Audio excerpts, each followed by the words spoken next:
Happy New Year. This is my first video of the year. Today I want to talk about the short story by Shirley Jackson, and it's called The Lottery. It was written in 1948.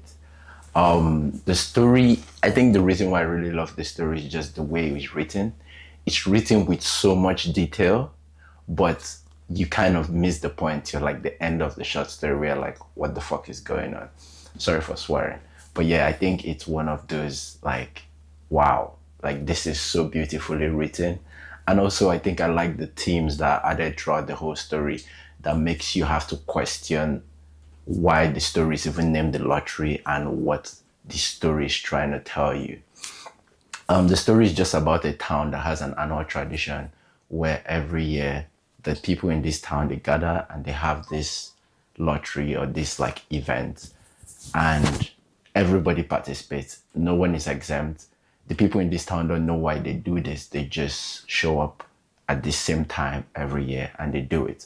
And also, although they have forgotten so many of the rules that this tradition has to uphold, yeah, all these things that the tradition has to uphold, they still go on with it, but they never ever want to like question it or want to ask why this thing goes on or who put this thing in place. They just know that they have been doing it from time and they keep doing it. And I think after reading it, I even have to question why the writer Shelley names it The Lottery, because like the final act in the book and the name The Lottery kind of throws you off when you're reading it, but it's so beautifully well written. I think everyone should read it. I choose not to say the story for this, like to say the summary of the story, because I think it's going to take away from the beauty of the way this is written. But I just want to talk about things that kind of made me question myself at the end of this.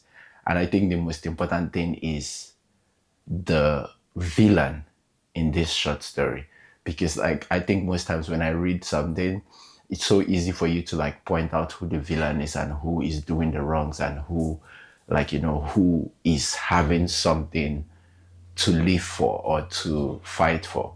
But I think this is one of the short stories where I think the villain comes from the individual that is participating in this tradition.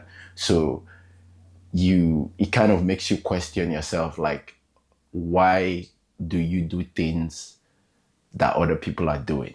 And do you actually do these things because of your individual reasoning, or is it like a collective reason to do these things? I think that's the main thing in the story, just the idea that people should not do things because every other person is doing it, that they should have the individual mindset to question things and to take a step back and review why people do these things and what are the benefits and what happens if someone doesn't do it. I think that's just how much I want to share about this, but I think that everyone should read it. It's 7 pages, it's very short, it is beautifully written, like it's so good. And Tofumi recommended this to me, but I did forget. And then I went on a research for a short story to read and I found it, and I was talking to Tofumi about it, and then she said that she really recommended it, which that was my fault, but it's so beautifully written. And I just want to thank you for watching my video today. Take a time out to read it, and God bless you.